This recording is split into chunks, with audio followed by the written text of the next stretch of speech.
अब फैसल चौधरी साहब, लेकिन ये भी तो कहा जा रहा है कि इस वक्त सुप्रीम कोर्ट ने जो किरदार अपनाया हुआ है वो पंचायत या जिरगे का है, जिसमें वो कोशिश कर रहे हैं कि सियासी जमातों के दरमियान मुज़ाकरात करवाएं।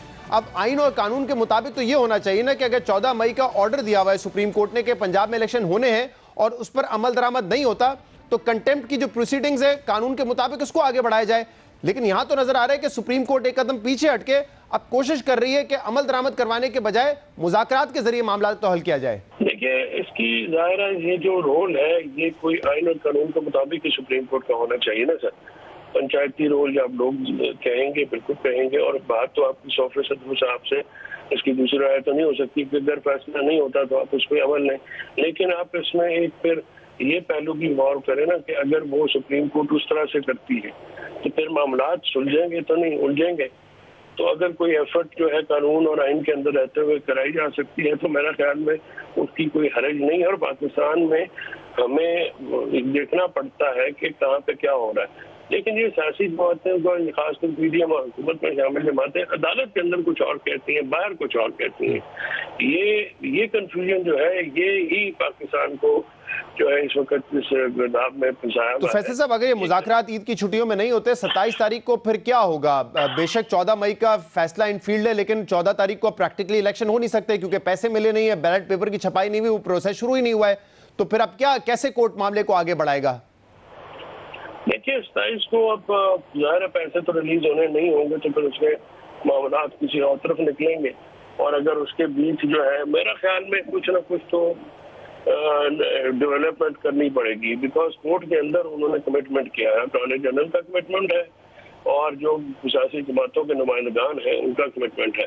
अब ये सियासी जमातों के जो नुमाइंदगान अंदर गए हैं ये और लोग हैं, मसलन तारड़ साहब जो थे वो कल सुप्रीम कोर्ट में तो आए हैं, वो अंदर कोर्ट में नहीं गए।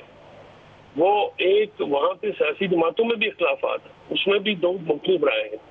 कुछ धड़े हैं जो किसी कीमत पे नहीं चाहते कि बातचीत हो, और कुछ चाहते हैं कि सोल्यूशन निकले। जो मैं तो अब मतलब अगर सुप्रीम कोर्ट ने अमल करवाने तो क्या हो सकता है फिर? कैसे अमल करवाएगी फैसले पर? सर देखिए, सुप्रीम कोर्ट ने फैसला अमल कराना वो तो आर्टिकल 190 के तहत एग्जीक्यूटिव अथॉरिटीज को भी सीधा डायरेक्शन दे सकते हैं और वो बाउंड है आइन के। वो तो करके देख लिया, स्टेट बैंक को भी कहा, मिनिस्ट्री ऑफ फाइनेंस को भी कहा, कुछ नहीं हुआ, पैसे नहीं निकले। ख्वाजा आसिफ कह रहे हैं पार्लियामेंट ने मना कर दिया, पैसे तो नहीं देंगे। अपने ग्रुप बनाते हैं, अपने जत्थे बनाते हैं, फिर जिसका जत्था तगड़ा हो गया वो कर लिया करेगा। फिर इस मुल्क में निजाम तो खत्म है ना। और इसमें मतलब हर कोई आदमी जो है ये मुझे समझ में नहीं आती है, और खासकर मीडिया में बहुत बड़ा सेक्शन। आप शहजादा इजाजत दीजिएगा, मैं किसी पर इल्जाम नहीं धर रहा हूँ, लेकिन शिकायत जरूर कर रहा हूँ कि आइन के साथ खड़ा होने पे जो सपोर्ट मिलनी चाहिए वो ही जिसको निशाना बना लेते हैं। फिर अगर इस वक्त आइन पे आप मुझे बताइए कि आइन पर अमल होना चाहिए कि नहीं होना चाहिए। सुप्रीम कोर्ट का हुक्म चले गलत से मान लिया, बिल्कुल 100% होना चाहिए, 100% होना चाहिए। लेकिन बात करना क्या पाकिस्तान से कि आइन और पाकिस्तान से कोई खुलूस नीयत की नहीं, बिल्कुल ठीक बात है, बिल्कुल आइन पर अमल दरामद होना चाहिए। लेकिन फिर इसी पैरा में ये सवाल भी उठता है ना कि क्या आइन रिस्ट्रिक्टेड है, लिमिटेड है पंजाब के इलेक्शंस के हद तक? यही मामला जब सुप्रीम कोर्ट में अमल दरामद था तो केपी के इलेक्शंस के हवाले से भी था, लेकिन वहां पे कहा गया कि क्योंकि रिप्रेजेंटेशन नहीं थी गवर्नर की तो लिहाजा उसको आप बाद में पिटीशन के तौर पे पेश करें। उसमें फर्क है ना। क्या फर्क है? फर्क है, दोनों केसेस के वाकयात जो फैक्ट है वो अलग है। इस पंजाब असेंबली में यह हुआ था कि गवर्नर ने असेंबली नहीं तोड़ी, और वहां पे जो है गवर्नर जब असेंबली ने उन्होंने अपने दस्तखत ने केपी में गवर्नर साहब ने असेंबली तोड़ी और उसके बाद जो है उन्होंने कैबिनेट बनाई। वहां पे दोनों सियासी जमातों ने अपना काम किया।